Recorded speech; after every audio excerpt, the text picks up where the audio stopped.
Dans le cœur aride du Burkina Faso, où l'eau est un trésor rare, le musée de l'eau se dresse comme un gardien de la mémoire et de la nécessité. Situé à une vingtaine de kilomètres à l'est de Ouagadougou et fondé par Alassane Samoura en 2005, cet espace, le seul de l'Afrique de l'Ouest, est une véritable rencontre à travers le temps et la culture pour explorer l'importance cruciale de l'eau dans nos vies. C'est un espace qui essaie de valoriser l'eau dans une dimension holistique. En français facile, on dira c'est tout ce qui est ustensile, récipient, objet, champ, mythe, qu'on peut rassembler, qu'on va mettre dans ce qu'on appelle patrimoine matériel et immatériel pour essayer de faire comprendre la place et l'importance de l'eau pour les générations actuelles et futures. Sur place, on découvre comment ce musée tente de préserver et de transmettre le patrimoine matériel et immatériel lié à l'eau. Alors, donc, c'est le salut de boire de l'eau comme ça. Et en buvant l'eau de la calebasse, vous sentez que c'est vraiment une eau très bonne, agréable à boire. C'est une eau potable. Mais on a encore les traces de la calebasse, le goût de la calebasse qui ressort sur le corps humain. Et ça, c'est extrêmement important. Alors, quand on voit une calebasse de ce genre, avec des croûtes, il y a encore une signification. Parce que dans les divinations, dans les libations, il est plus préférable d'utiliser les calebasses avec les croûtes. Et même dans l'agriculture, dit-on, les gens utilisent beaucoup plus les calebasses avec les croûtes parce que c'est des calebasses qui portent bonheur. Le Burkina Faso, c'est un pays très désertique. Il est au cœur de l'Afrique sahélienne et soudanienne. Les pluviométries sont assez difficiles. Il pleut entre 600 et 1000 mm par an de pluie. Donc ça fait que les pluies sont mal réparties dans l'espace et dans le temps. Donc la grande problématique du Burkina Faso actuellement, c'est la question de l'eau. Et il est important que les décideurs, les hommes politiques, la société civile, la jeunesse, les étudiants, comprennent la place et l'importance de cette eau-là dans le développement de ce pays-là. C'est valable pour le Burkina, mais c'est valable pour toute la sous-région, parce que les grands enjeux aujourd'hui du développement, c'est la question de l'eau. Mais si on n'y arrive pas à prendre des mesures importantes, on va forcément arriver à des situations extrêmement difficiles. Donc le musée de l'eau a été créé pour montrer que l'eau est dans cette façon de se présenter et de se faire voir par les jeunes.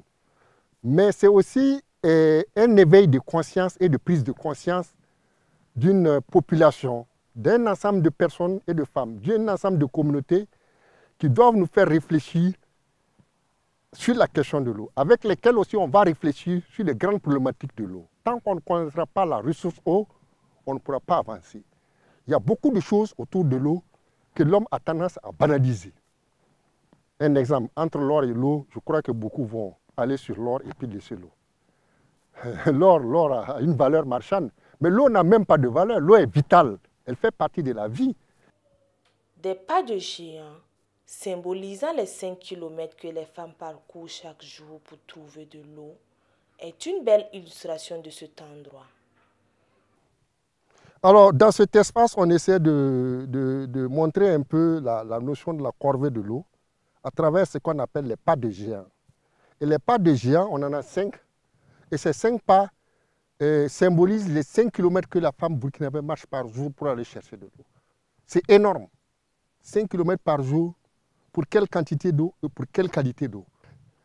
Donc, 2 km, on va encore passer un autre message, c'est de montrer que les femmes marchent pieds nus, pieds distordus, pieds aplatis. C'est-à-dire qu'elles ne portent même pas de chaussures pour aller chercher de l'eau. Elle coûte si cher, la corvée de l'eau. Il y a quelqu'un qui la paye toujours. Donc, à 2 km, la femme est essoufflée déjà. L'eau peut-elle se chercher sans trace? Est-ce qu'on peut aller chercher l'eau sans trace? Ce n'est pas possible. Vive la femme rurale qui se bat pour l'apprivoiser d'un pas toujours répété. À quand la fin de la corvée? Voilà une grande question que les décideurs doivent se poser. L'eau est à la fois un symbole de recherche, de pureté et une question de survie. Le fondateur trouve toujours la force d'éduquer ses visiteurs sur l'importance cruciale de l'eau dans nos vies. On a essayé aussi de faire ce qu'on appelle l'art mural. L'art mural consiste à mettre des textes en rapport avec la philosophie, la sociologie, l'anthropologie, la religion, sur le mur de ce qu'on va appeler la superstructure du musée, pour que les gens comprennent, lisent et comprennent un peu la place de ces propos-là. Par exemple, ici on dira, nous n'allons pas au puits seulement pour y puiser de l'eau, parce que des amis et des rêves nous y attendent. C'est extrêmement important. Donc, le puits n'est pas fait pour chercher seulement de l'eau, mais il y a aussi la question de rencontre, mais il y a la question de développer des rêves. Vous voyez, donc on a trois objectifs qui s'interposent ici, qui vont ensemble. On a d'autres textes comme ça, qui sont tirés de la Bible, qui sont tirés des propos du genre. Vous voyez, des milliers d'hommes ont survécu au manque d'amour, mais aucun n'a survécu au manque d'eau. Et ça, c'est tellement vrai dans le temps et dans l'espace que personne ne pourra dire que tu peux te défaire de l'eau pendant 2-3 jours. Mais l'amour, oui, d'accord, on a besoin d'amour, mais on a beaucoup plus besoin d'eau que d'amour. En explorant ce musée de l'eau, un trésor de connaissances, d'histoire et d'espoir pour les générations actuelles et futures, on trouve également comment on peut rechercher traditionnellement une natte d'eau. Alors, le musée de l'eau, dès qu'il reçoit un visiteur, lui apprend d'abord à connaître ce qu'on appelle le sourcier. Le sourcier, c'est celui qui va chercher la source de l'eau. Alors, on va juste prendre un objet qu'on va appeler, un bâton qu'on va appeler le bâton du sourcier. On le prend sur les deux extrémités et on le pointe devant. Voilà, je sens déjà qu'à partir d'ici, vous voyez déjà, j'ai l'eau qui commence à me tirer dessus sur mon bâton. Vous voyez, là ça monte, là ça monte, là ça monte, là ça monte. Vous voyez? Voilà. Nous sommes tous des sourciers potentiels. Parce que l'être humain est constitué à 75% d'eau. Le musée de l'eau est situé sur un espace de 10 hectares et doit aujourd'hui faire face à d'énormes difficultés, notamment des problèmes fonciers. Le musée de l'eau est vraiment confronté à un ensemble de difficultés, et la principale étant vraiment la question des ressources financières. Nous avons depuis notre existence en 2005, Maï a trouvé des ressources financières pérennes. Ce qui fait que ça nous déstabilise un peu dans notre approche, ça nous fatigue un peu dans la recherche, la collecte des objets. Et ça fait que vraiment, on n'est pas. Il y a des moments où on est obligé de suspendre nos activités pour hiberner et puis reprendre. Ça c'est vraiment une grosse difficulté. Donc je lance un appel à tous ceux qui peuvent aider le musée à nous trouver des ressources financières importantes pour qu'on puisse quand même construire ce musée. Parce que notre vision, c'est de faire ce qu'on appelle le musée mondial de l'eau. Si on veut arriver à un musée mondial de l'eau, il faut déjà qu'on ait des ressources financières pérennes et assez consistantes. Ça, c'est la plus grosse difficulté. Et la deuxième difficulté, c'est aussi lié à la question de la fréquentation du musée, liée aux questions de terrorisme. Avant, on avait la Covid qui est un peu venue, qui a perturbé un peu la visite des musées. Mais lorsque Covid est passé, on a vu que tout ce qu'on avait comme visiteurs avant le terrorisme ne viennent plus, notamment les expatriés.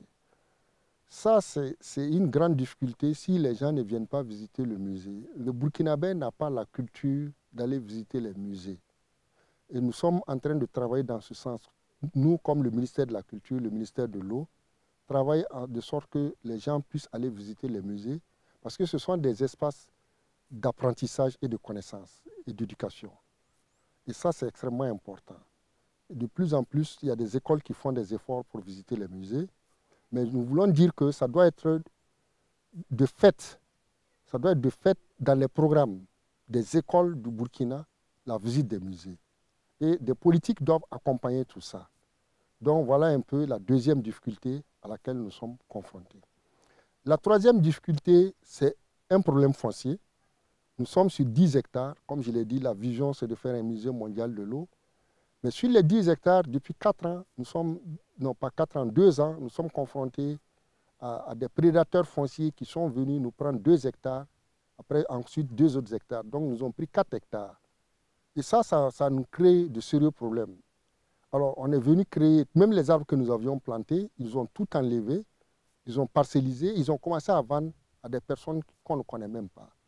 Bon, on a les papiers, nous avons esté les personnes en justice et nous avons rendu compte au ministère de l'eau, au ministère de la Culture, au ministère de l'Habitat, qui sont nos partenaires pour qu'ils comprennent qu'on ne peut pas s'en prendre à des espaces culturels comme ça pour en faire des espaces d'habitation, tous azimuts, non lotis, pour la question financière. Voilà. Donc ça, c'est aussi une grosse difficulté, mais c'est en même temps un appel pour moi, pour que les gens voient un peu cette question-là de près. Si on doit brader les espaces culturels par des individus qui se disent immobiliers sans être dans les règles de la profession, je crois que ça, c'est très grave. L'État doit quand même prendre ses responsabilités sur ces questions-là.